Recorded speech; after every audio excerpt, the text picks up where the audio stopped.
Hello, everyone. It's Royce here. I want to welcome you all to my Royce in the House YouTube channel. Going to have a fun time tonight covering a classic rock band from the late 60s, early 70s. They actually kind of were on top during a period of time in the late 70s, early 70s, excuse me. And it's Three Dog Night. Great band. So many hit songs. I remember them well from my teen years and all the way to now. I've got several of their albums here. Great band. Looking forward to doing this. And I want to say hi to a couple of people before we get going here. Divining Dragon, thanks so much for being here. James Watson. Dr. Rick, how you doing, brother? Okay. And let's see. Daddy Boggs. Hey, Daddy Boggs, I just put a link up. It'd be great if you would go ahead and just join us. You haven't been on in a while, and it'd be fun to have you back on. Fun to have you back on. Joseph Blue is here. Thank you for being here, Joseph. We really appreciate the support of coming on. And, of course, Divining Dragon. Novice Nick came into the chat early. He said he'd try to make it back. He actually ordered a new Three Dog Night album. Not new, but, live at Red Rock.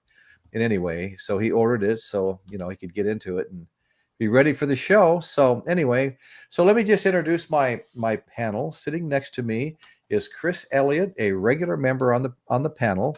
Does a great job, very knowledgeable, always brings a lot to the table. Thank you, Chris. And directly below him is one of my original co-hosts, Just the Facts Man, Dan. And Dan and I go back a long ways. We have a lot of history together. We've had a lot of fun together, a lot of laughs, and maybe even a few tears. Who knows? And next to him and below me is Dawson Walters, Rampage Videos. Dawson's been making moves out there. You need to go check out Rampage Videos. You need to go check out Just the Facts Man. And Chris, how do people get a hold of your channel, the show that you put on yourself? Well, you have to. Well, there's two different ways. I'll put a link in there because I tried to share the Facebook link and it wouldn't go through. So I'll just share the Okay, yeah, it gets complicated sometimes. So anyway, Chris Elliott, co-host here, will be putting a link up to a show that he does. So anyway, folks, we're going to get right into it. We're going to be talking about Three Dog Night, and got a few albums to show myself and things like that.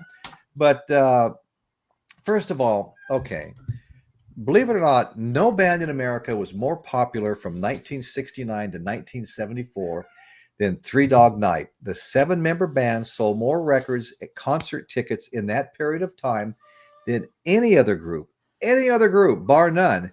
And in that time, no other band achieved more Billboard Top 10 hits while also having 21 consecutive Top 40 hits and 3 #1 singles. Okay, so Three Dog Night earned 12 gold albums and recorded 21 consecutive Billboard Top 40 hits. Okay, so they were big. Let's see. So between 69 and 75, that was the 21 consecutive Billboard Top 40 hits, 7 of which went gold. They have sold more than 40 million albums worldwide. Wow. Okay. They are an American rock band formed in 67, founded by vocalists, and I say that plural, Chuck Negron, Corey Wells, and Danny Hutton. The lineup was soon augmented with Jimmy Greenspan on keyboards, Joe Shermy on bass, and Michael Alsup on guitar, and Floyd Sneed on drums. Okay, so let's stop right there for a moment and get the panel back up. Let's see. Chris, would you like to add something here before we go back? No, actually, to be honest with you, I kind of feel a little guilty. Not really, but when you first mentioned Three Dog Night, the only song that came into my head was Joy to the World. Right. But I don't have any of their CDs. I have that song on a couple of compilations. But then I did the YouTube look, and I'm going, oh, yeah, that one. And, oh, yeah, now I remember who these guys are. Right. One is The Loneliest Number. Eli's Coming. I mean, there's so many. You have to try a little piece of tenderness to put some joy into this world, because the show has to go on. I saw your message where you said that. That was great.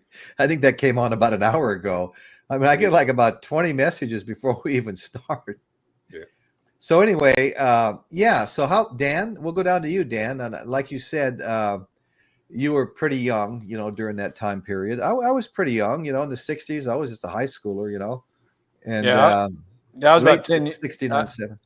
Yeah, I was about 10 years old when they came out, and the thing about Three Dog Night, to me, they're kind of a pop band. They're rock and roll, but they're more pop. But they have a lot of jazz and blues influence. No, that's right. Yeah. And you talk about the 7 original members.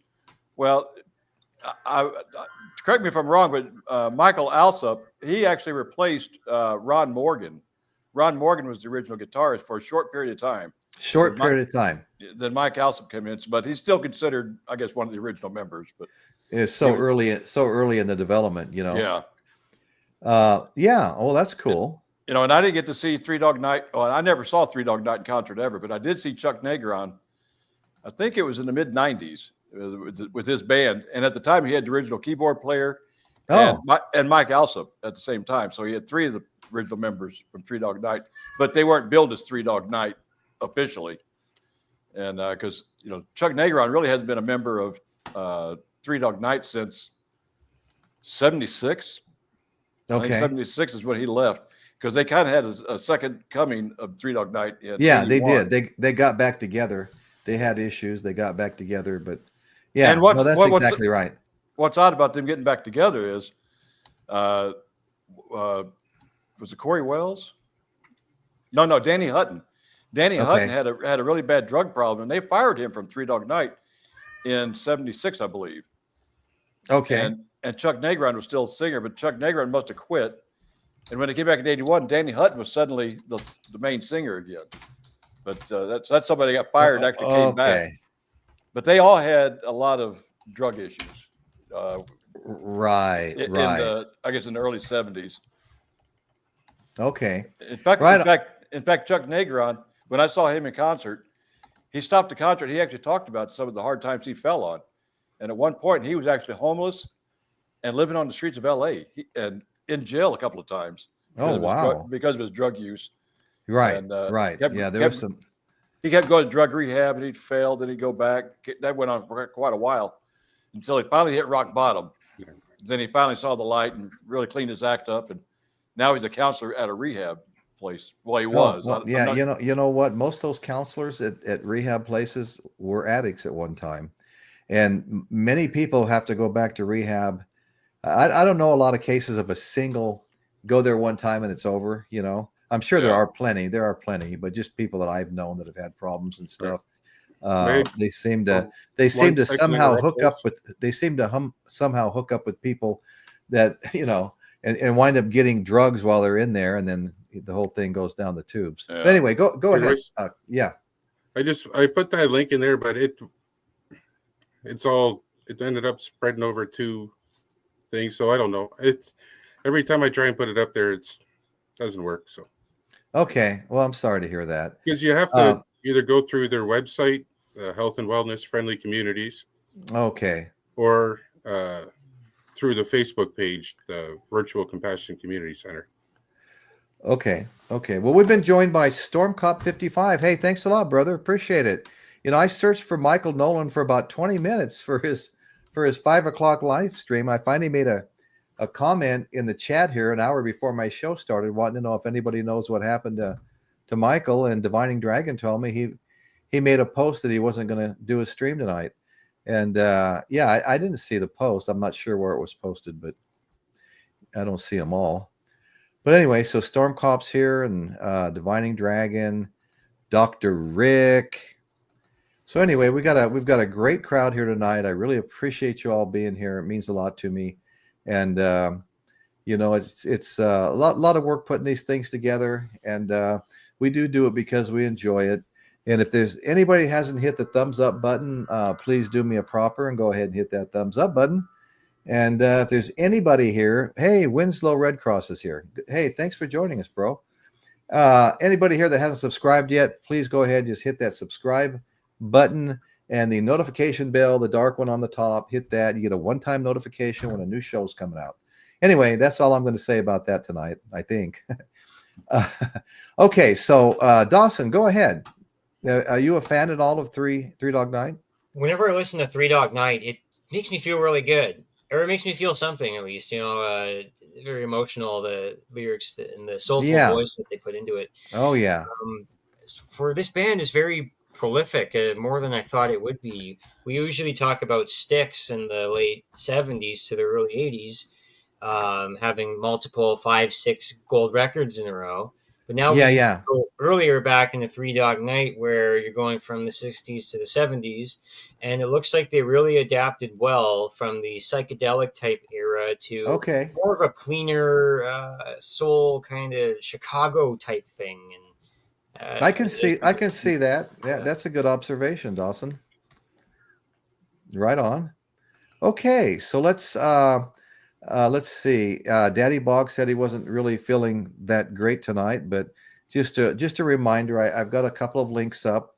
And if anybody, Daddy Boggs, if you can't make it, well, next time for sure. But if you can, jump on in there. I'm going to go ahead and put one more link up, link to join the panel. And then we'll take off again. And we've been joined by George, Music for All 4 Seasons. George, that invitation to join the panel, it does extend to you as well, brother. If you want to jump on here and talk about Three Dog Night, you can tell us a little bit about your channel, promote it a little bit. That's all good. So anyway, Piccolina the cat has joined us. Thank you so much, Piccolina. Really appreciate it.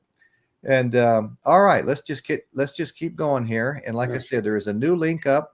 And anybody that wants to join us is welcome to join us. This is an open mic night, so to speak. All right, so Three Dog Night. Okay, so what really happened to Three Dog Night? Okay, what caused the rise and fall of the early '70s biggest band? Three Dog Night disbanded in '76 due to a combination of factors, including declining sales, infighting, and the struggles different members had with addiction, particularly Chuck Negron, is heroin addiction. Okay, so declining sales and creative stagnation with the band's popularity began to wane in the mid '70s. Last Billboard Top 100 40 hit Till the World Ends was in 1975. So the infighting and tension, the band experienced, internal conflicts with arguments about songs, creative direction, exaggerated by the presence of 3 solo artists within the group. So as far as like addiction issues, Danny Hutton and Joe Shermy were fired due to drug problems, and Negron's heroin addiction became a major issue, leading to his arrest in 1975. So their last show, and there's a regrouping later, but their last show was at the Greek Theater in Los Angeles on July 26, 1976, marking the end of the original run. Okay, we're gonna stop right there for a second and bring it back to the panel. And once again, if anybody wants to join us, there are links up. And what I want to do is what I would like to do is I want to show an album or two. I've got 4 albums I want to show, but I'll just kick off the showing of albums. This happens to be Around the World with Three Dog Night. Mm-hmm. And this is a really unusual album because when you open the gatefold,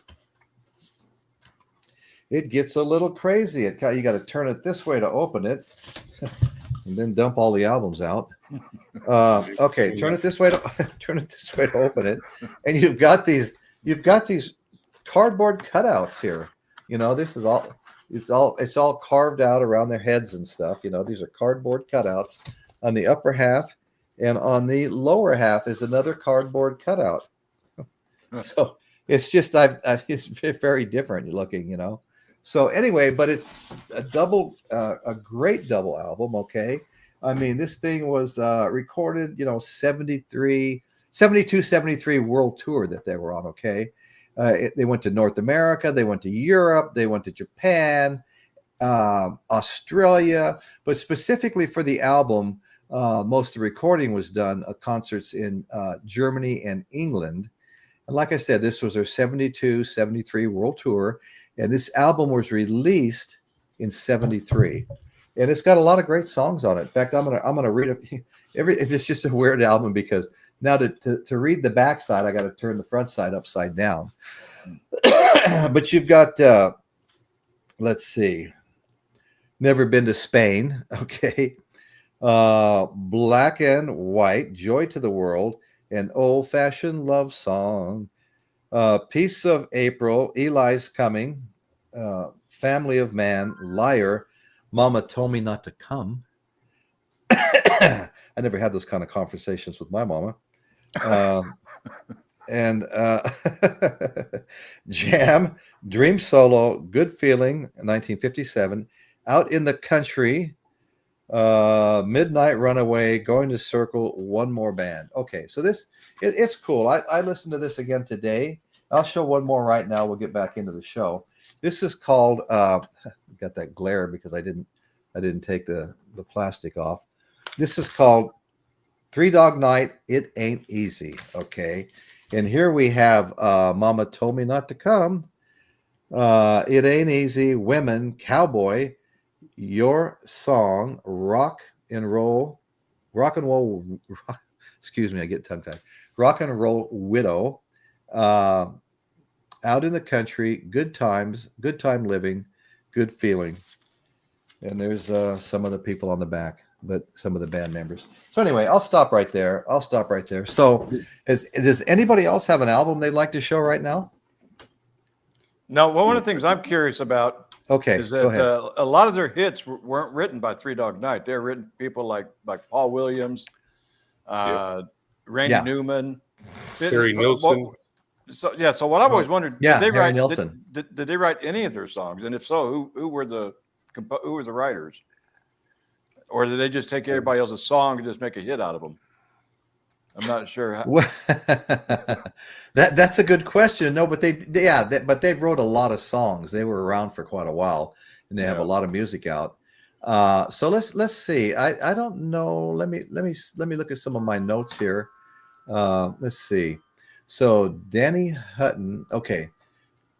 Like I told you, the band broke up and they had a reunion, and the struggles continued. They briefly reunited in 1981, but continued personal battles. Negron's ongoing struggle with addiction led to further splits and separate touring under different names.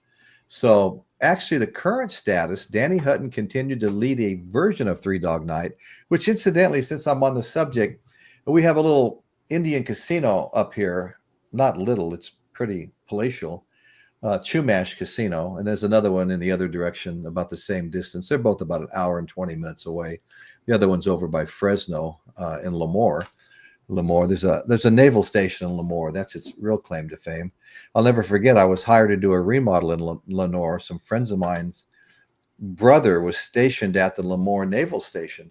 So I was over there remodeling his house and replacing all the windows and stuff for my friends. And her brother, the naval aviator, I didn't really know what he did in the Navy, but he shows up with 2 or 3 of his buddies, and they said they were pilots. I didn't know that at the time, and I said to them, "Oh, hey, I'm a pilot." They go, "Oh, really? What do you fly?" "Oh, well, Cessna, 172, 182, Piper, Pipers." And I started naming all the planes I was checked out in. There was about 6 planes I'd gotten. I had my own plane, but I joined a flyers club to get checked out in all these different kinds of planes. So anyway, I go, "What do you guys fly?" And they were like, F-18 Hornets. I'm like, "Oh shit. Let me know if you need help carrying your jock strap over to the airport." It's like I was like this big, I mean, these guys were flying like the most advanced military jets of the day. I mean, this was back in the it might have been around let's see. Well, right after the Hornets came out and became the go-to plane. So anyway, pretty crazy stuff. So anyway, like I said, Hutton continued to lead a version of Three Dog Night, touring regularly with Chuck Negron. While Chuck Negron, actually performed as a solo artist. Yeah. So anyway, let's see. Let's go back. Let's get the panel back up. So I'm not sure about what you were asking, Dan. I know they wrote music too. They didn't just take I mean, I've read that they were, songwriters and stuff too, but you make a good point, because a lot of these songs, even the ones I've read, a lot of them were, Yeah. covers of somebody else's music. Hmm. So Divining Dragon just came out to our house on Saturday. It's going to be a long process, lots of homes damaged. Oh yeah, Yeah. yeah. That was tornadoes. I heard about that, and I heard that mentioned on one of Michael's more recent shows. Great to see you. I see you are Storm Cop 55. Storm Cop 55. I'm sorry, prayer's still coming. Divining Dragon. Oberheim. Hey, my brother Oberheim is here. How you doing? How you doing, Brandon? What's happening, mate? What's happening? I love Australia. I was over in Australia right after 9/11 happened here. In fact, we postponed the trip. I was even going to stop in Indonesia until I realized I was surfing, until I realized it was the biggest Muslim country of all, population-wise. So we had to kind of like reconsider where we were going. We had to push the trip back. When I got to Australia, I'm not kidding. Once they realized I was from America, like first word out of my mouth, right? They were like, "Hey, mate, we're with you, mate. Let's go get them, man. We're with you. Let's go get them, so-and-sos." And I was like, wow, this is cool, man. These people love Americans. And you'd say something to one and you go, "No worries, mate. No worries." And I tell you what, I to this very day, I started saying to my wife way back then, this is a place I could live outside of America. I love Australia. I love the Australian people. And one of the things that really caught me by surprise is we were sitting outside, kind of a coffee place, just outdoors with a lot of tables. And unlike around here, if you've got your own table, people don't even consider sitting down if there's open chairs.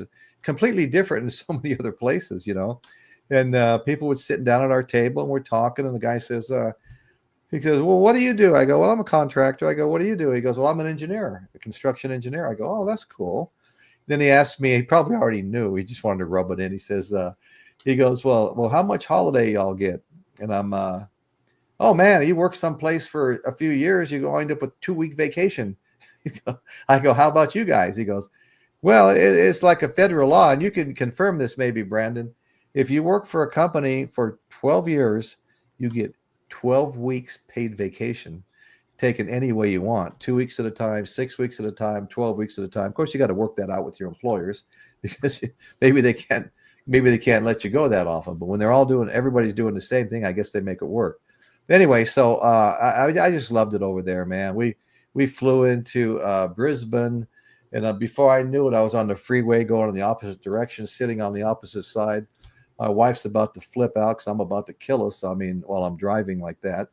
And then every time I went to step off a curb, she grabbed me and pulled me back because I was looking the wrong way for oncoming traffic when I was walking. We were walking around. It was a lot, but I had a lot of fun. We got a place in. I need to get back on topic, but we got a place in. We went to Byron's Bay and all these surf places and stuff up and down the Gold and Sunshine Coast, Surfers Paradise, and like I said, Byron's Bay. Byron's Bay was like a throwback to the hippie era here.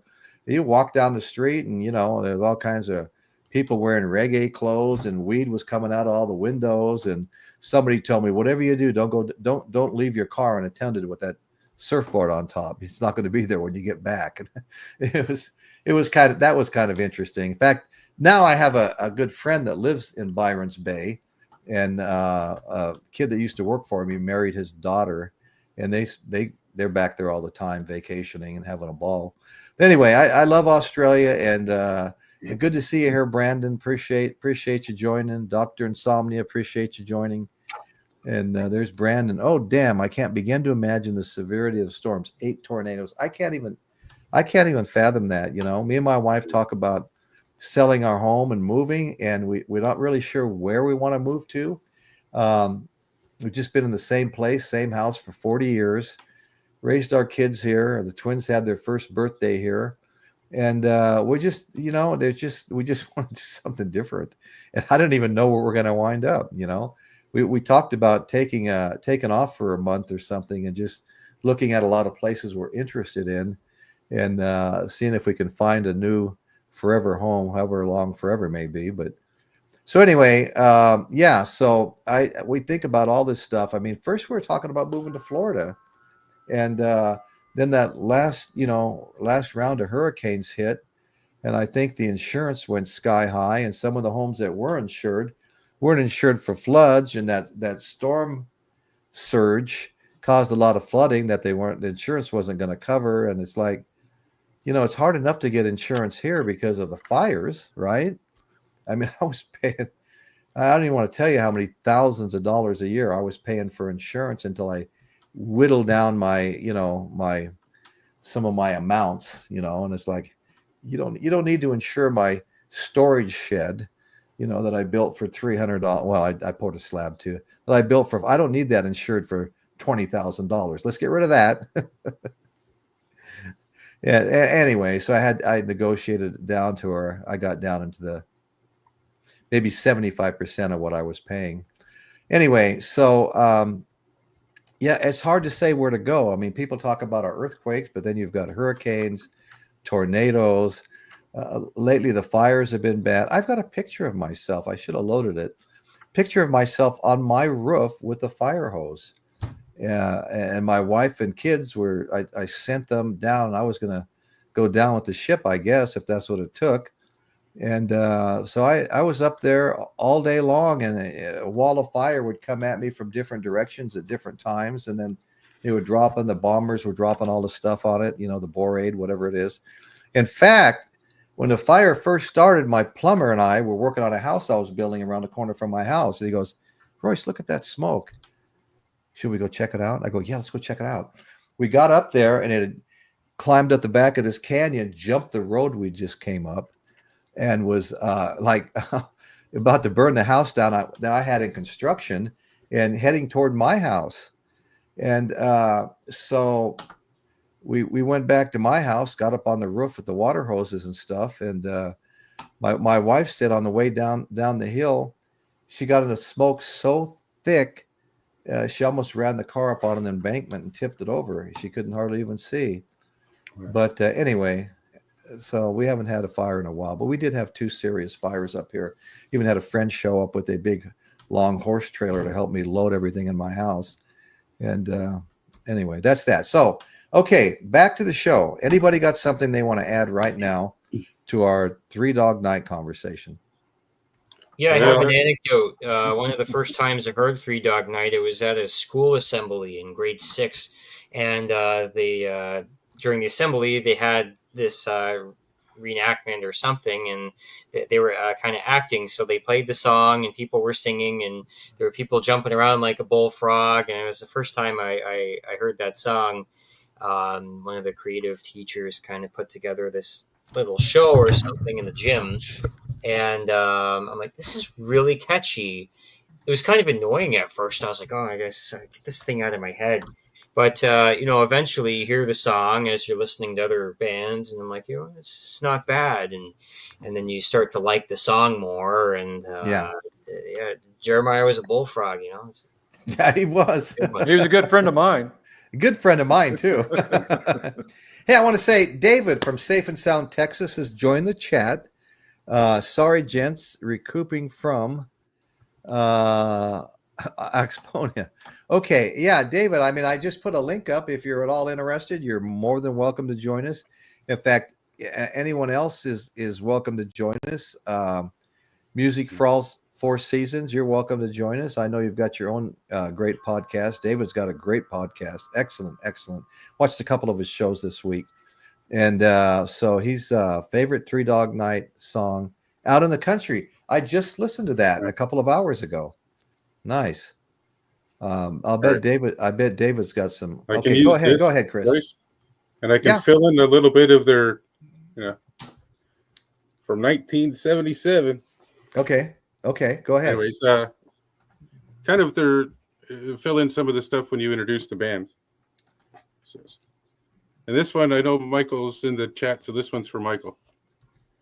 Among the most commercially successful of rock bands or rock acts in the U.S., Three Dog Night have amassed a total of 14 gold albums, i.e., their entire output, and 9 gold singles. The record company says they have sold over 40 million records. Most critics do not understand why.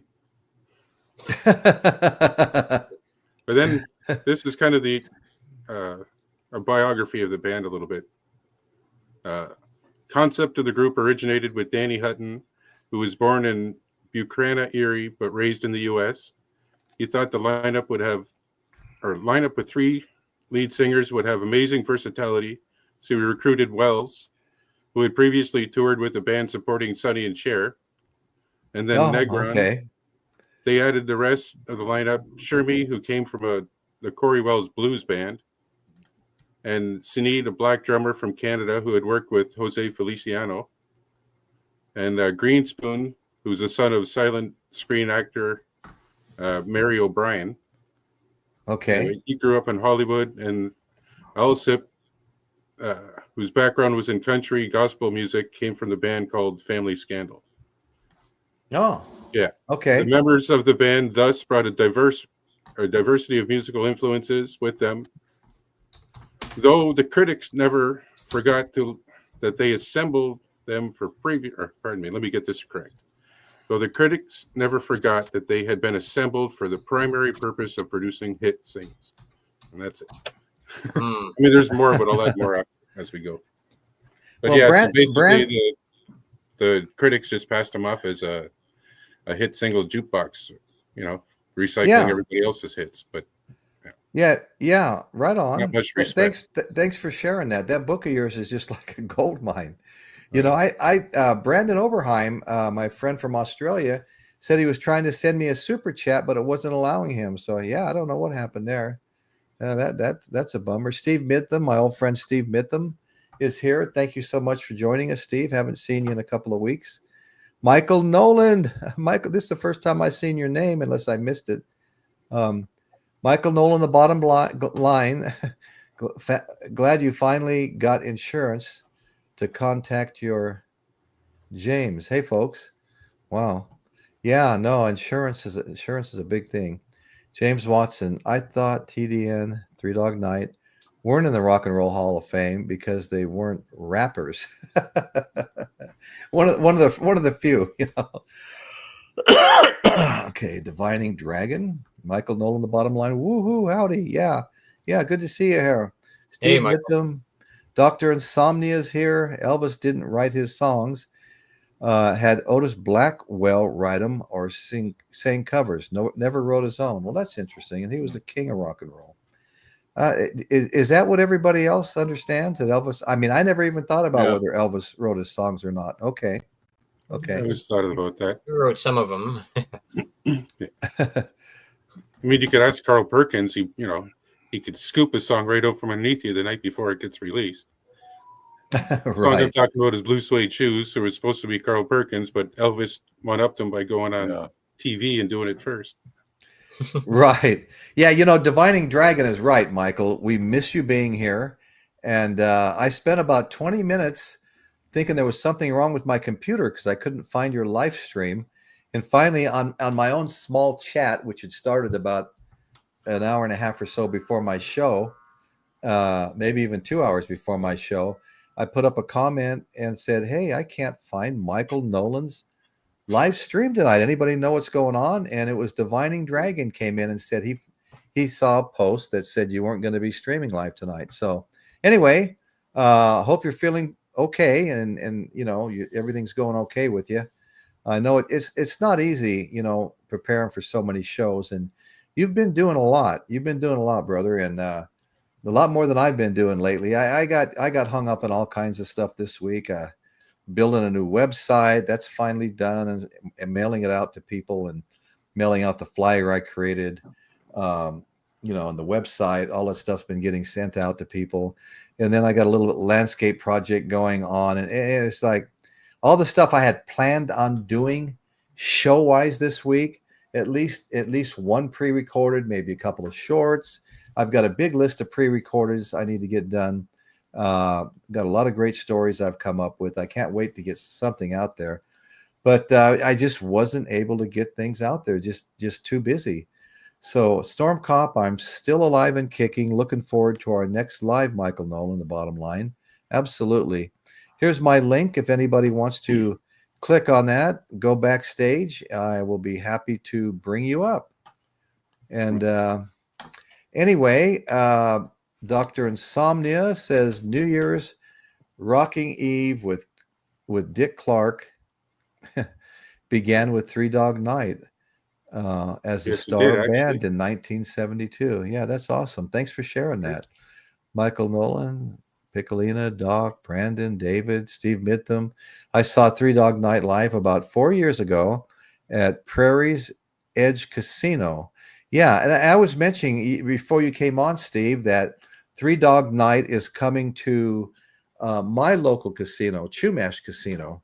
It's it's on the way to Santa Barbara. It's about a hour and 20 minutes to go down there. Beautiful place. It's just awesome. They've got this massive sports bar upstairs where you can go up there and all these big screen TVs, everything from sushi to steak and lobster, and yeah, pretty much big full menu. One of the things about Three Dog Night, they've had so many personnel changes in the band over the years. Yeah. There's been 27 members of Three Dog Night. Yeah. And out of those 27 members, the current lineup is basically Danny Hutton. That's it. Right. No one, yeah. And so he's the only one left in the band that's coming. I Googled it. I think 3 or 4 of them have passed away. So, yeah. But still, to me, it's not Three Dog. They were here last summer. I didn't go see it because it's Danny Hutton. That's it. That's it. Yeah. And, and Chuck Negron sang most of the hit songs. Don't you find it interesting?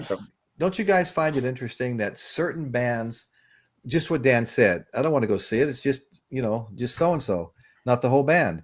Well, certain bands we all feel that way about. And then there's other bands that kind of give we give a pass, I mean, if Santana comes to town, I don't know anything about what happened to all the guys that were at Woodstock with him. He had a great band. The drummer was amazing. They were all amazing, but I wouldn't hesitate to go see him. And it's the same with, with Creedence Clearwater.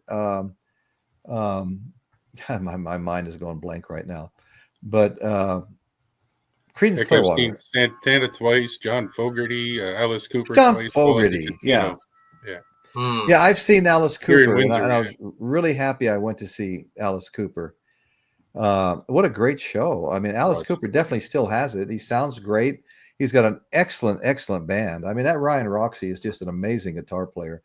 Oh, yeah. He every time I always think he can't get any more fluid than he is. It's like just, and every time I see him, it seems like he's even better than he was the last time. He just keeps getting better and better. And I've met him many times. He played in a bunch of shows that my son-in-law was doing for a local winery. All these guys were coming up from LA to these shows he was putting on, all his friends. And I've talked about that too many times, I guess. Anyway, so I'd go see Alice Cooper again. Go ahead, Dan. That's one of the things, these bands that have, a frontman like Alice Cooper or, just John Fogerty for Creedence Clearwater. But there's other bands out there like Jethro Tull. If Ian Anderson wasn't there, it's not Jethro Tull. Right. If you have Electrolyte Orchestra without Jeff Lynne, it's not Electrolyte Orchestra. Yeah. That's right. Right. So the frontman's always kind of important. So I think it's one of the problems with Three Dog Night. There were 3 of them. I know. Yeah, 3 frontman singers. 3 frontmen. Yeah. Right. So, right. One of them's passed away. One of them, will never go back to Three Dog Night again. So it leaves Danny Hutton. So I guess he gets to tour around saying he's Three Dog Night. Right. Now some of the other guys in the current lineup have been with Three Dog Night for quite a few years. Well, that's true. Yeah. But they weren't back. They weren't with the band back when they had the hits. Right. They were basically replacement musicians. Yeah. I mean, I never got to see the Beach Boys, and they were here recently with Mike Love only, but there was another member that had been in the Beach Boys for many years. But, I just, I missed my chance. It's just not the same. speaking of the Beach Boys, when Three Dog Night first got together, they actually worked with Brian Wilson for the Beach Boys. And no, that's right. Yeah. And Mike Love heard some of the music that Three Dog Night was wanting to use. He thought it was a joke and told Brian to quit wasting his time. So I guess he wanted him to quit dealing with Three Dog Night and concentrate more on the Beach Boys. Right. So that's what he did. But of course, the Three Dog Night went on to That's exactly what he said. well. That's right. Yeah. I have that in some of my notes too. I just want to say, Michael, if I haven't already said it, you're always welcome. I've got another link up, and if you're, for whatever reason, you're not feeling good or something like that, if you start feeling better and just want to pop on and say hi and rip into Three Dog Night a little bit, you're more than welcome to. We would actually really enjoy it. I always like finding it. No. Oh, go ahead, Dan. Go ahead. I always like finding out how bands got their name, and with Three Dog Night, their original name was Redwood. I know, Redwood, yeah. Yeah, then they changed it to Three Dog Night because I guess it was Danny Hutton's girlfriend. She claims fame of naming the band, but then there's a musician that worked for Warner Brother Records that said no, he's the one that it was his name. Van Dyke Parks said he's the one that named Three Dog Night. So there's a controversy on how they got their name. Of course, we all know what a Three Dog Night is, right? Oh yeah. It depends on how cold it is. It's If it's too cold, you sleep with 3 dogs. Keep warm. I sleep with 2 anyway, cold or hot. I always have a 6-cat night. 6-cat night. Look at that. Liar 1. Eli's coming. Mama told me not to come. We're good. Despite Randy Newman, yuck, writing one of those. No use for the rest of their discography. Yeah, I listened to every single one of those songs today in my 4 albums. A couple of them being live. The live ones always cover their best stuff. The Jimi Hendrix Experience without Jimmy is not even near the same. Neither was the Doors without Jim Morrison. Dr. Insomnia just said he saw a free Chuck Negron concert in Miami. Now, really? When was that? I'm curious when that concert was, because I saw him in the mid '90s. I think it was. It was after he got out of rehab and he was changed his life and he got cleaned up. Right. He toured for a while, but I don't think Chuck is touring anymore. He's got some health issues with COPD and some other things too. So look at this post from Michael. Oops, did I step on a toe or 2 out there? How very unlike me. That's great, Michael. Okay, I'll add a little fuel to Michael's fire. Okay. Because this is talking about their 7th album, Separate Fools. Says, though, I don't know about their description of the band, but here we go. Okay. So basically a post-psychedelic heavy rock band attracting a youthful audience, Three Dog Night's music possessed strong R&B undertones, which was clearly evident on Freedom for the Stallion from their 7th Separate Fools album. Okay. And it goes on to say that after Shermy left the band, they replaced him with Jack Ryland.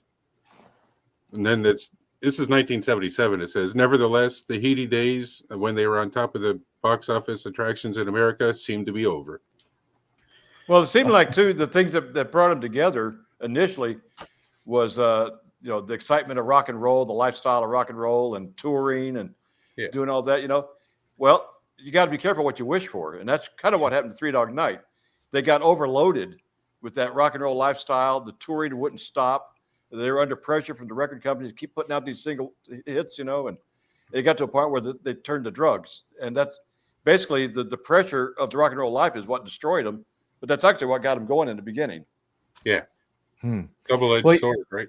Well, Dan, your story about Danny Hutton's girlfriend, actress June Fairchild, best known as the Ajax lady from the Cheech and Chong movie Up in Smoke, suggested the name after reading a magazine article about Aboriginal Australians. Oberheim, did you hear that? In which it was explained that on cold nights they would customarily sleep while embracing a dingo, a native species of wild dog, and on an exceptionally cold night, they might sleep with 3 of them. That was a 3-dog night. Well, I got a 3-dingo night. A 3 dingo. They get even more and more suggestive. Huh? But of course, somebody disputed that. There's always going to be somebody. Okay, musician Yeah. Van Dyke Parks Yeah. and arranger at Warner Brothers Records disputed the story above, and he coined the name on September 10th. He wrote on Twitter, I was nuts about Hutton's girlfriend. Quite a dancer, yet she didn't read Mankind magazine nor have an inkling of anthropology and the cold Aboriginal lights that inspired my suggestions. Anyway, so yeah, you're right. Redwood was briefly the original name, and also, but they well, let's see. They briefly poised to be one of the first artists signed to the Beach Boys Brother Records. According to Beach Boys, Mike Love, Brian had them in the studio for several days, and he was really funny. They didn't meet up to his expectations. They'd go in and they wouldn't sing well enough for him, but they went off and made billions. Yeah. Wilson attempted to produce an album for Redwood before they were Three Dog Night, but after the recording of 3 songs, including Time to Get Alone and Darlin', this motion was halted by his bandmates who, just like you said, wanted Brian to focus on the Beach Boys' contractual obligations, not be fooling around with these guys, So anyway, so Wilson, so that was the end of that. Okay, shortly after abandoning the Redwood moniker in '68, the vocalist hired a group of backing musicians. We've already talked about all that. So anyway, enough of all that nonsense. Let's go back. Let's just have a kind of an open forum. I think what I'm going to do, there's a couple of albums I haven't shown yet. This one is, let's see, Three Dog Night Golden Biscuits. Still got the price tag on it, $9. $9. Boy, the mighty have fallen. And anyway, there's good songs. I mean, it starts out with One. One is the loneliest number that you'll ever do. Easy to Be Hard. I like that song as well. Mama Told Me Not to Come. I like that song as well. Eli's Coming. I like that. Young Song, Celebrate. Another album I listened to today. One Man Band, Out in the Country, Nobody, Woman, Don't Make Promises, and Try a Little Tenderness. Another cover, Try a Little Tenderness. But this is a good album right here. There's a lot of good songs on it. And the last but not least, this is Three Dog Night was captured live at the Forum in Los Angeles. Okay. Oh, wow. Live at this is my second live album by then. And of course the lives, you always get the best songs on the lives because that's how we roll. And we had once again One, Heaven, Feeling All Right, Joe Cocker song. Nobody. Okay. Chest Fever, Eli's Coming, Easy to Be Hard. I liked that song. And Try a Little Tenderness. Who doesn't like Try a Little Tenderness? So anyway, that's my 4 Three Dog Night albums. I actually thought I had more than 4, but I don't. So anyway, it is what it is. And I guess I must be the only one here with the Three Dog Night album. And it's all good. It's all good. Here's what I got. My main choice for Three Dog Night is from the soundtrack for The Big Chill. So. Oh, okay. Yeah, that was a great movie too, and a lot of great music. Yeah. Which songs were in there from Three Dog Night? Oh, just Joy to the World. Okay. But I mean, it's got like Heard It Through the Grapevine, My Girl, Good Lovin', The Tracks of My Tears, Joy to the World, Ain't Too Proud to Beg, Make Me Feel Like an Electro Woman. Pretty much all covers, No, it's not covers. This is the original artist. Well, okay. I'm sorry. Okay. A little confusion there. Yeah, I mean, Smokey Robinson. Track to My Tears. Yeah. Procol Harum. Yeah. Right. Great movie. Michael Nolan, The Bottom Line. Hey, Michael. George, music for all 4 seasons. Like I said, George, you're ready to join us if you want to talk about a little Three Dog Night, and we can talk about your channel, give you a shout out and stuff. So anyway, you're welcome if you'd like to. I'll put another link up if you're at all interested, and if not, that's okay too. You know, something Okay. I read I thought was kind of interesting. I don't know much about it. And well, Three Dog Night's accountant was shot and paralyzed by supposedly the mob. And Really? it had something to do with Three Dog Night. And I don't know what all the details are, so I'm going to No research that a little kidding. more. Wow. And I'm not sure when it happened or all the details, but their accountant was shot by supposedly somebody in the mob. Wow. That's a really interesting story. Kind of makes you wonder what was their connection to the mob, you know? Yeah. Yeah. Yeah. You know what? Yeah, I won't even go there. Yeah, no, I hear you. There's a link if anybody would like to come on and I appreciate your invite, Royce. This is George, Music for All Four Seasons, great podcaster. I appreciate your invite, Royce, but listening to this great show while working in my music room. Oh, okay. Okay. Sounds cool. Thank you. Thanks for letting me know. I saw All that right. I saw that Joseph Blue commented that Hoyt Axton is the one that wrote "Joy to the World," and you know a lot of people don't know who Hoyt Axton is, but to me that's kind of it's odd. You know? Yeah, he was he's he's a country guy. Yeah, country guy. Yeah. Yeah. And he goes way back too, you know. And they said he also wrote "Pusher" by Steppenwolf. Wow. No, you're kidding me. That's a great song. Yeah. Yeah, you know, I feel a Steppenwolf podcast coming on. I love Steppenwolf. Any Steppenwolf fans here on the panel tonight? Oh, I I was listening to the live album Around the World yesterday. I heard the organ. I'm like, hey, that's kind of like Steppenwolf, and it was around the same era. And I'm like, maybe Hoyt Axton had a good ear, maybe for some of those bands that came up. And you know, when you put the puzzle pieces together, Steppenwolf is quite close sounding to definitely to Three Dog Night. Yeah. Interesting. I would have never made that connection.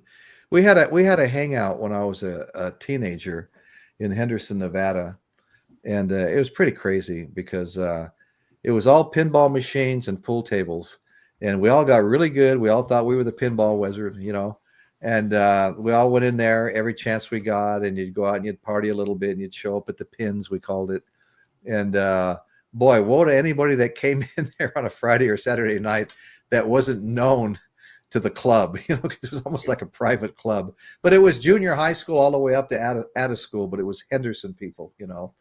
And they were kind of a little different of a crowd, to be honest with you. I mean, I remember one time these guys I wasn't there, but I heard the story. These guys from Vegas came in and they're shooting pool and stuff. And before you knew it, I guess everybody was looking at them like, who in the hell are these guys? They don't belong in here. Pretty soon I heard that pool cues were being broke and pool balls were flying back and forth and all kinds of craziness was taking place. But I mean, it was a crazy place because people went out and drank and did other things and showed up there, you know, and everybody, I mean, you had kids in there from junior high that had a rag in their pocket that would pull it out and getting high, you know, huffing on something. And everybody was, you know, a little bit lit, you know, whether it was a little bit of drinking or something, but it was a wild place. It was called the Pins, and we were all pinball wizards. We all thought we were the best. And now I like that comment there. Steppenwolf was heavier than Three Dog Night, but both heavier than the Grassroots, all on ABC Dunhill, same record label as Three Dog Night. There we go. Yeah, ABC Dunhill. Yeah, no, that's right. That's right. You know, I had an album I wanted to show that has nothing to do with the show, and I know if Michael's still here, he'll appreciate this. I just bought this week, and I really have enjoyed it. It's Bad Company, rock and roll fantasy, the very best of Bad Company, and it was discounted down, and this is a double album set, marked down to $22.48. Damn. And it's really cool because I'm going to pull one out. You guys have to see this. First of all, they were on Led Zeppelin's Swan Song label. Yep, the first band they got on there too. Yeah, that's exactly right. So, and it's in gray vinyl. Wow. Swan Song label. Swan Song label in gray vinyl. And I tell you what, these songs are hard to beat. Let me tell you, there's some great songs here. Like I said, double album set. We've got songs like I keep hitting my microphone with my elbow. We got songs like, well, of course, Bad Company, Paul Rogers, Mick Ralphs, Boz Burrell, Simon Kirke, Can't Get Enough, Bad Company, Moving On, Ready for Love, Easy on My Soul, Side 2, Good Lovin' Gone Bad, Feel Like Making Love, Shooting Star, Weep No More. Okay, then side 3, second album, we have See the Sunlight, Live for the Music, I'm sorry, Simple Man, Honey Child, Run with the Pack, side 4, Burning Sky, Rock and Roll Fantasy, Rhythm Machine, Gone, Gone, Gone, Electric Land. Anyway, produced by Bad Company. But I was really happy when I found this at such a good price, $22.48 for 2 colored albums, 2 great colored albums. It has nothing to do with tonight's show. Well, Apologize, but a friend of mine is in a Bad Company tribute band called Desolation Angels. oh, no kidding. Yeah, he's really good. Nice. Is that there in Texas? Yes. Okay. Dallas Fort Worth area. Dallas Fort Worth. That's what I was going to say next. Yeah.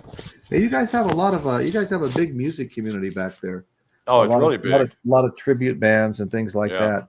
Yeah, it must keep you pretty busy going to see these shows and stuff. It'll keep you broke.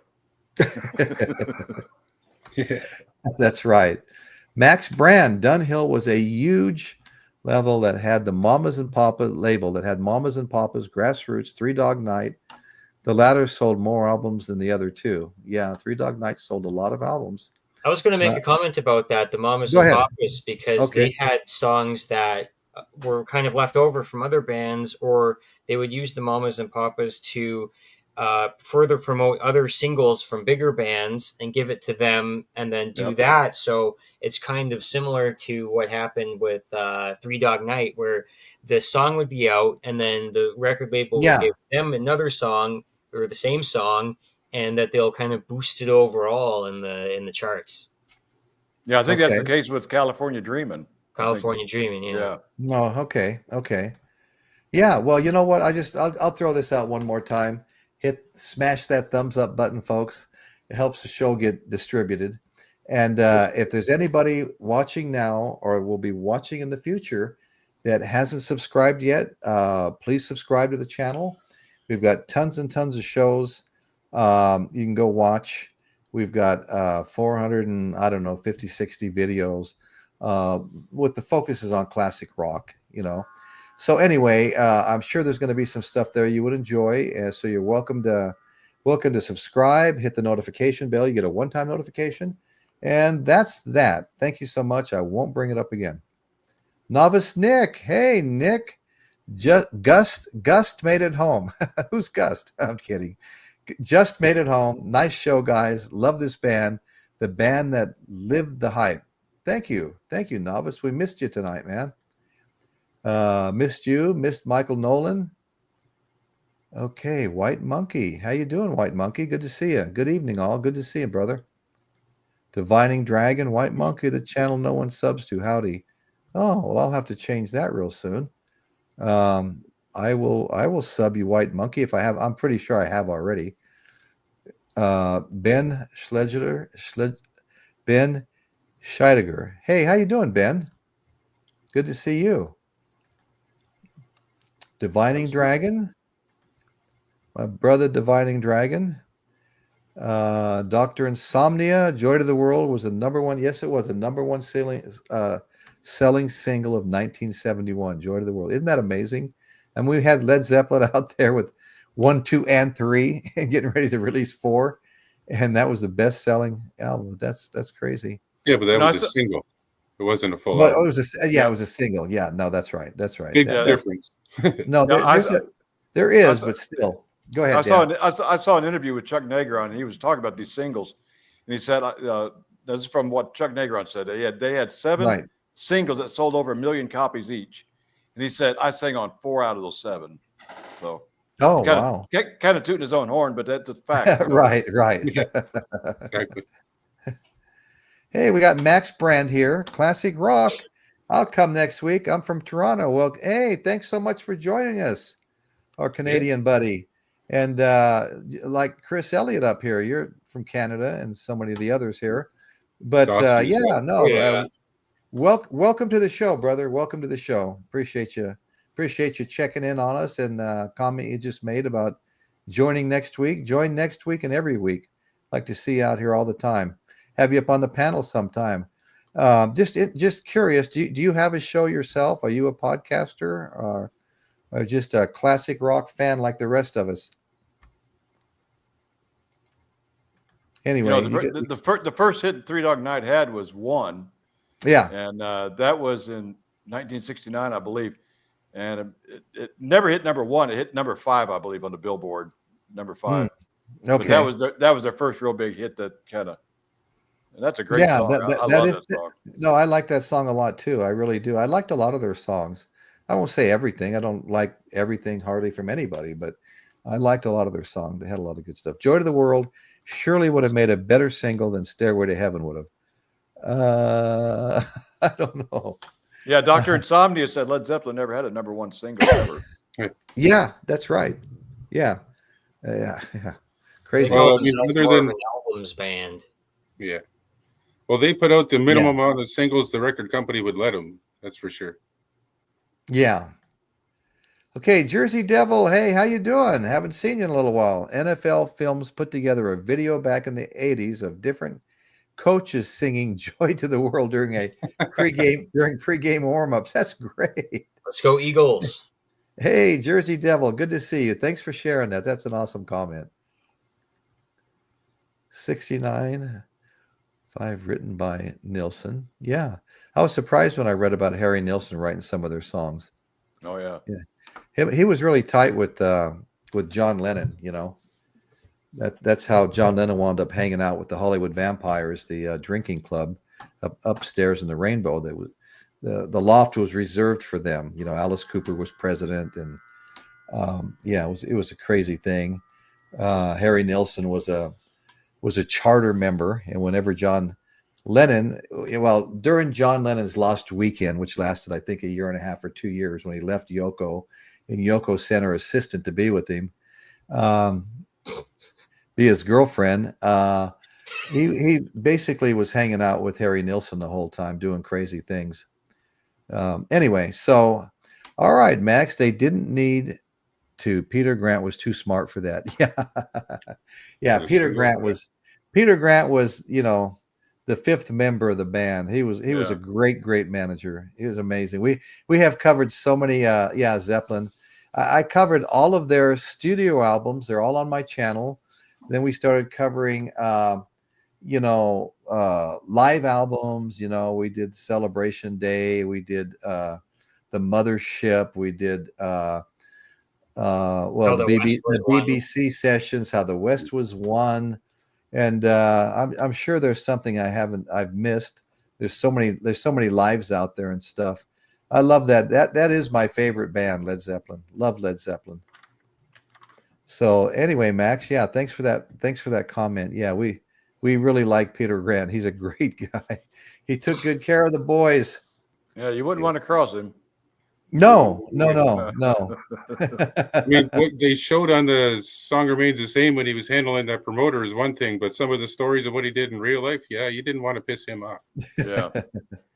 Because, I mean, some of those stories you wouldn't want to share in a public forum like this, but, man, he wasn't a guy you wanted to mess with. Well, you know, Sharon Osbourne's father, Don Arden, managed, what was it, Humble Pie. And Steve Marriott, Humble Pie's singer, guitar player, was the very first person Jimmy Page offered the job of lead singer to for Led Zeppelin. And Don Arden asked him, the manager, how would you like to play guitar with all your fingers broken? And so that was off. Yeah. So the next person he asked was Terry Superlungs Reed, who was doing really good with his own band and was signed up to, I think, open for the Rolling Stones and Joe Cocker or something like that in the States. And he goes, well, can you wait until I get done with my own tour? And Jimmy Page says, no, we have tour dates to fulfill in Scandinavia. So he goes, well, why don't you look in on Robert Plant? He's going to be playing up at this school, the Wobsheedle, or wherever it was at. I can't remember the story right now. I've told it a few times, but I can't remember all the details right now. So, hey, Royce, I got a side note the way you're talking about there. Okay, go ahead. When we were talking about becoming Led Zeppelin, Yes. Within the last couple of days, it's now available to be bought or rented on both Amazon Prime and YouTube. Oh, Really? Oh, Yeah. wow. Really? It's $29.99 to buy it, and I think the same to rent it. But You know, my wife and I got the senior discount over in Bakersfield. so did I. We saw it. It was either, I think it was $6 each to watch it on IMAX. Yeah. So, yeah. Anyway, got You know, to that's watch what- it it's good to know that. Thanks for sharing that. You know. yeah, because I just noticed it the other day when I was looking through, and you can rent it or buy it on, like I said, on Amazon Prime or YouTube. I'm not sure about anywhere else yet, but Right. Yeah. You know, It'll when Go I saw ahead, that, Dan. when I saw that Becoming Zeppelin at the IMAX theater, I have never heard a theater sound so loud in my life. It was, Yeah. it was good sound, but it was loud. I mean, it's like I was at a concert almost. well, that was the point, right? Yeah. I won't get the same on my phone, I guess, if I'm watching on my phone. Yeah, Max is right here. Don Arden was a ruthless manager. He was like a mobster type. That's exactly what he was, like a mobster. So that was a great story. But anyway, Jimmy Page did go up and saw Robert Plant perform. Couldn't believe how bad the band was, but he couldn't take his eyes off Robert Plant. He goes, man, this guy is great. And so anyway, he invited Robert Plant to come down to his boathouse, Pemborn, whatever city that was in. Robert Plant went down. He was really kind of homeless at the time and spent quite a bit of time down there. They listened to records together, decided they had similar taste, and so he was offered the job. And he goes, but we need my drummer to come along. And so Page walked in. Well, first he approached Robert Plant approached John Bonham and said, "Hey, why don't you join the band that I'm just now joining?" And Bonham goes, "Well, what is the name of it?" He goes, "Well, it's the Yardbirds, the new Yardbirds." And he goes, "The Yardbirds, they're all washed up. I'm not joining that thing." And so Jimmy Page went to watch him play one night, Bonham, and he just stood there with his mouth open. He said to himself, "You know, this is exactly what I've been looking for. Exactly. This is the drummer I need." So he got him to join. But anyway, yeah, we love all these Led Zeppelin stories and so many of, stories of so many of the others. Sharon Osbourne definitely comes by it naturally or inherited. I know Michael Lola and I always talk about that. Well, here we go. Here's a comment from Michael. Okay. The same Don Arden who begat Sharon Osbourne, right? You know what they say, the apple didn't fall far. Not in this case at all. I think John Paul Jones, he said, hey, Jimmy, don't hang out with Planty. Don't hang out with that Planty. I heard things about him. that's not right. Jones. That was John Bonham's mom telling John Bonham, because Bonham and Plant they were childhood friends. Yeah. So it was a troublemaker, and it was Bonham's mom. Yeah. And Well, Plant was a troublemaker. You know, the Yardbirds are on tour again. Really? No, I didn't know that. Really? Oh, yeah. I don't know much about it, but it says the Yardbirds. Yeah. I wonder who could possibly be in it, but I'm going to look that up after the show. Kashmir was awesome. Yes, it was. James Watson. Well, okay, folks, we've been going now for an hour and 10 minutes. Any closing comments here? I'll just say that I enjoyed Three Dog Night. I've had a long kind of a hiatus from listening to my Three Dog Night music. I'm listening to it now. And I've got 600 albums. There'll be little groupings there, like Moody Blues we did last week. You might go through a period of time where you don't listen to it. And then all of a sudden it's, hey, let's do a show on it. And you get all interested once again. And that's what happens. And so I'm constantly trying to come up, you got to come up with a new show every week. They're not all going to be home runs, but we'll have fun with them anyway. And I really don't know what next week will be because it's a whole week away. A lot of times I don't know until 2 days before the show. I've actually chose the show sometimes. Yeah, right. Chose the show sometimes the day of the show, which is not Actually, a good idea. Not a good idea. Out there, Dawson, you might have one on there. Only we'll just make it like a 90s or grunge kind of a show, just different 90s bands and stuff like that are relevant to this channel. You know what I mean? I've done that before. I've got an old show called Glam Rock, Glam Metal, and Big Haired Rock. And so we covered that whole thing, and it was a long time ago, Dan. It was back when Pat the Wizard and Oy Vey, Michael, and then there was Jason, a friend of theirs that had his own little record plant that was doing all that slaughter box sets. And Michael Altini was there too. That's right. Yeah. They came as a package deal. Had 4 co-hosts just like overnight. I was like, huh? Yeah, I think Michael McVeigh still has his band, Blackbird. He does still have his band. Yeah. I actually we always on the show together, but I finally got to meet him a couple of years ago when he was up here doing a show in Fort Worth. And, you did? Yeah, I finally got to meet him in person.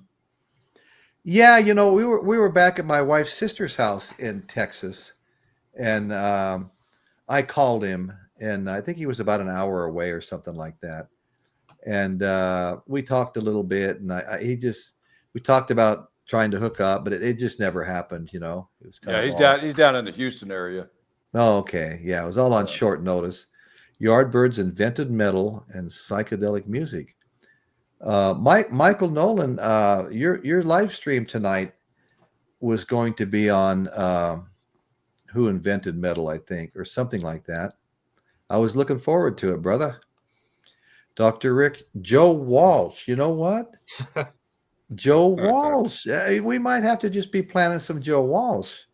I've got some, well, of course, he's been in the Eagles for a long time, but I've got some early Joe Walsh solo albums. I think I have 3 or 4, but one of them is a duplicate I have 2 of.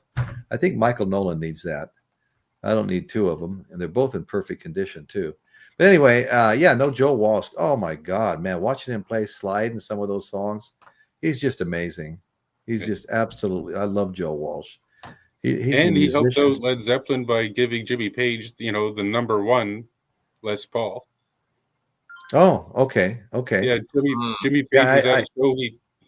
Joe Walsh, for whatever reason, Page was in a pinch for a guitar, and Joe Walsh gave him the Les Paul, which became, #1. Yeah.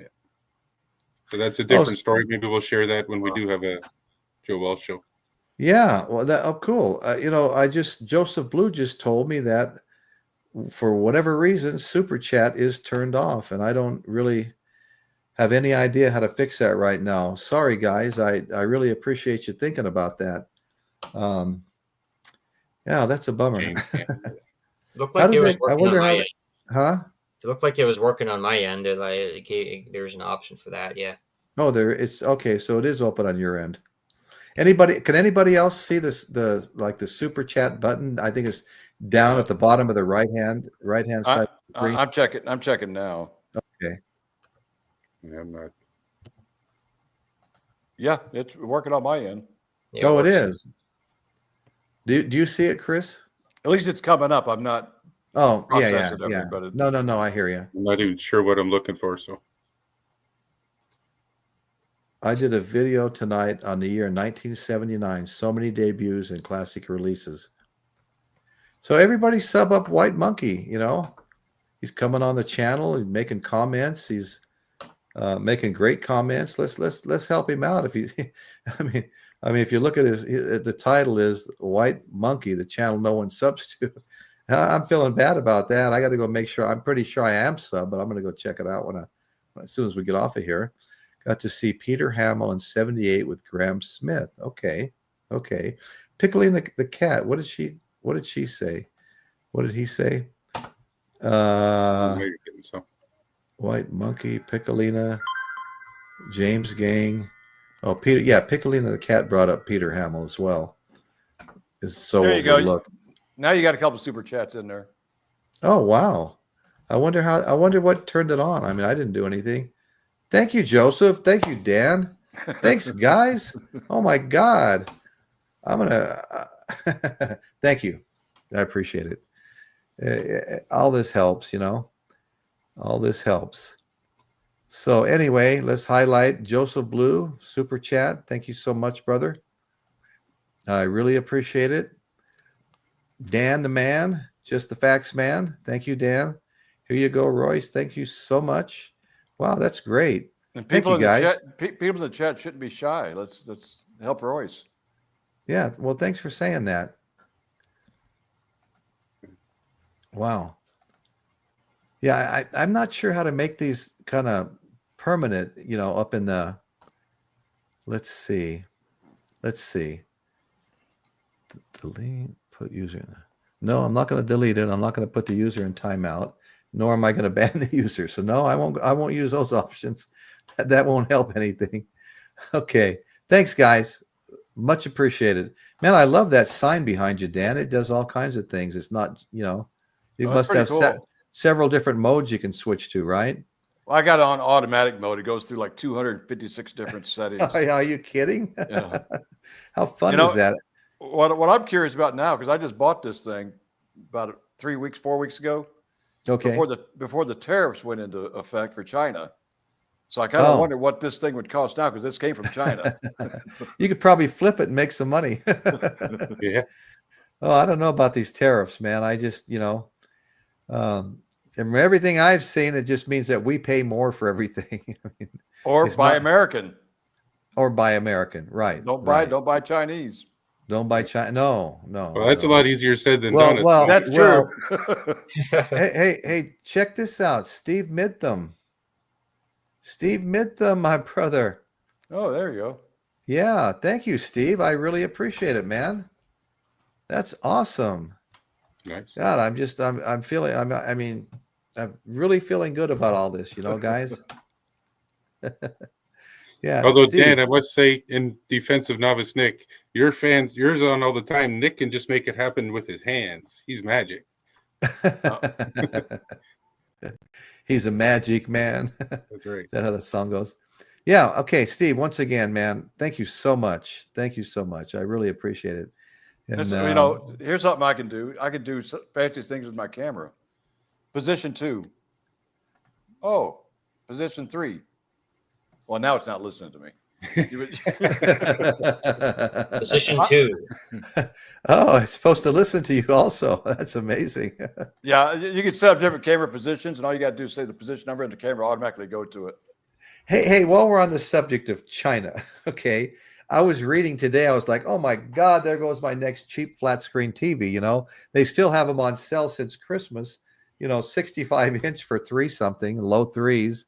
55-inch, 288 at, you know, Walmart, and they're all Chinese made. I go, damn, now it's going to be like $1,000 for these same damn TVs eventually. And, you know, to tell you the truth, what I read today was, you know, we exempted from the tariffs flat screen TVs,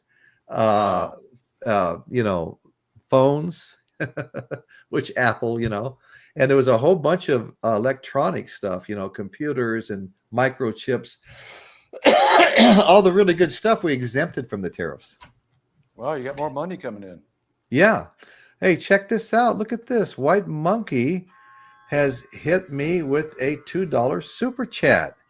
Where's my red cup for the keg? Did you guys all go to keg parties? You know, when I grew up in Henderson, Nevada, in all of Clark County, well, I think it was all in Nevada, you could have a motorcycle license at 14 years old, up to what they called like a certain braking horsepower, which got you as high as like a Yamaha Twin 100, Honda S90 Scrambler. I mean, you know, 65-mile-an-hour bikes. You could go anywhere on them. And so we all had motorcycles when we were 14 years old, and we'd ride our motorcycles out to the keg parties out in the desert with our pitcher to fill full of beer from the keg, tied onto the back of our bikes. Yeah. White Monkey, thank you, sir. Wow, that's 4 super chats tonight. Oh, there's another one there. Oh my God. Underneath White Monkey, George music. Oh, George, music for all seasons. You got to be kidding me, George. Thank you, man. Okay, I see now. If they're a little bit bigger, then they go up on top and stay there for the show, which is totally cool. Thank you, George. I really appreciate that. You know, George Music for All Four Seasons has a great podcast, very popular, covers classic rock and things like that. And I really encourage everyone to go see George Music for All Four Seasons. You won't be disappointed. And so anyway, and please, please don't have white monkeys saying from now on the channel no one subs to. And man, thank you all so much. Okay. This is just amazing. Wow. Okay. So anyway, where are we at? We're at Dr. Insomnia. I think we're getting ready to sign off. Let's talk about closing statements here for a minute. I'm pretty much done. I've been talking too much. Okay. They had Three Dog Night, as Chris mentioned. Some of it was gospel music. One of the possibly the organ player, but the person who joined who had those influences. A lot of kind of religious connotations. It's also Palm Sunday today, so it's kind of ironic for the gospel part of it. And yeah, some of it was probably inspired by, again, like Ray Charles and other singers and keyboard players from the South. And then they probably added more of a West Coast type music. Gotcha. And when you take the mentors, like they were learning from the Beach Boys, that's kind of like how Sabbath made it when they were learning from when Tony was learning from Ian Anderson, the discipline that they got. So really similar kind of narratives and storylines. Yeah. But again, Three Dog Night is they have a lot of members in there, and their music, they have lots of layers to their music, and you usually don't listen to them every day, but you know, when they're on, it sounds pretty good, and something you'll kind of feel pretty good when you listen to them. Yeah, totally. Well, Brandon, I'm sorry, man. I appreciate you trying. That means a lot to me. Yeah, Brandon wasn't able to make the super chat work, and then you guys checked it out, and it looked like it was at least there, you know. And then of course Dan came in and said it really does work, or it's working for me anyway. So anyway, thanks everybody. And Dan, any closing comments? Thank you so much, buddy. Well, Three Dog Night's one of the bands that I'll always remember from my childhood, because you know, it seems like when you're a kid, those songs just stick to you, you know. Right. And you know, I've only got a couple of their albums. I mean, I wasn't a huge fan, but for me personally, it brings back memories of when I was a kid.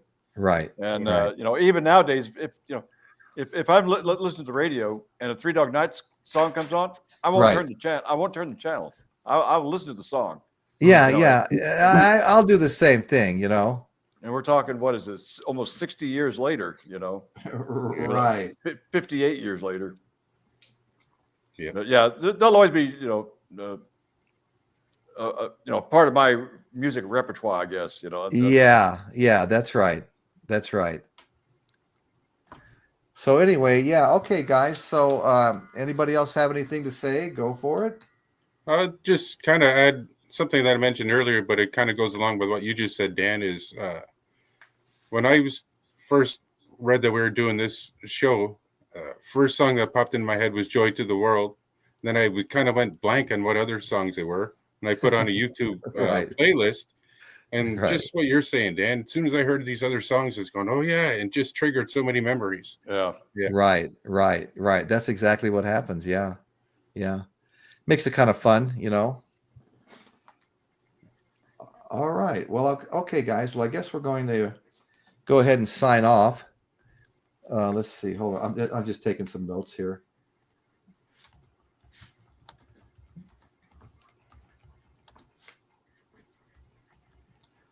Okay. All right, guys. Well, thank you all so much. I want to thank my panel. I really appreciate you guys.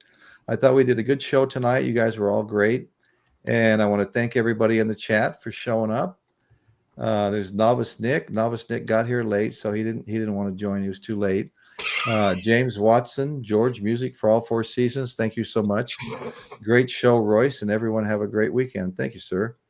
Oberheim, that's mega annoying. Yeah, no, I feel bad about that, Oberheim. Thanks for trying. I really appreciate it. Chris Elliott, have a great weekend also, George. Kagers ruled high school. Yes, they did. And the bonfires at times, and then there would always be a couple of guys kind of just out from the Kager collecting money. You know, you had to pay like a couple of bucks or $4 or something to. But you're paying. But here in Texas, we always paid for the cup, not the beer. I remember one time a couple of guys set up out there, and it wasn't their Kager, and they were collecting money from everybody. I thought that was kind of funny. It sounds like a Henderson thing, you know. James Watts, another Pleasant Valley Sunday. Yes, it is. I've been working with a shovel and a pick all day, trying to do some landscaping, some overdue landscaping, and I always get a lot of work done around the house when company's coming. You know, got people. My granddaughter bringing my great grandchild, the one that's in her arms and another one in her stomach right now, coming out to visit a week from now. My great grandkids. And I don't have any of those yet.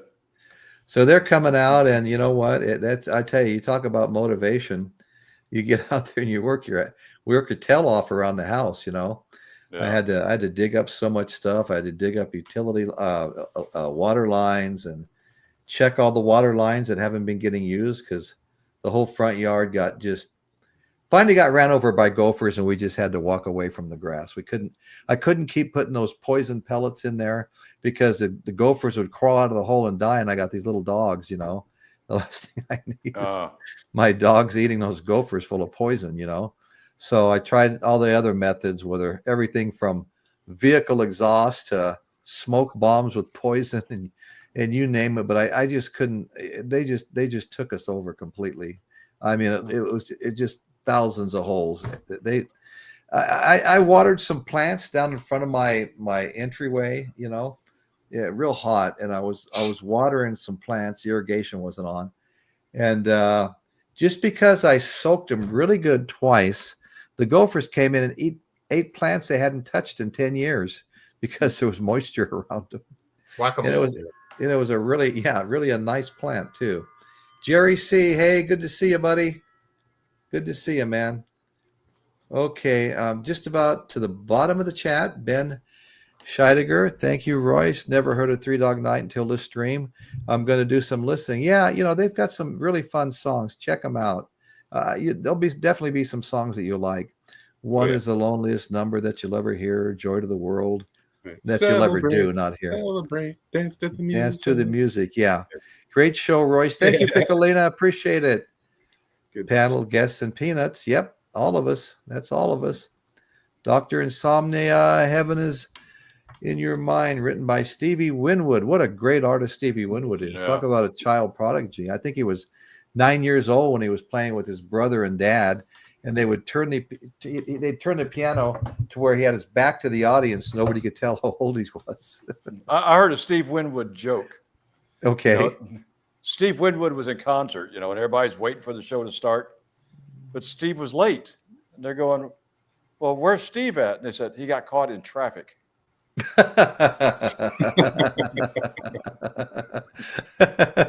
That's a great one. You know, yeah, that's cool. If you don't know who Steve Winwood is, you probably didn't get the joke. But yeah, right. Well, if you don't know who Steve Winwood is, you probably shouldn't be on this show. Okay, guys. Well, thank you all so much. Thank you all in the chat. I really appreciate you guys being here and putting up with us. And that's what's happening in Royce's world today. Thank you all so much. I really appreciate everybody. Good night, guys. Good night. Good night. Thank you. Good night, everybody.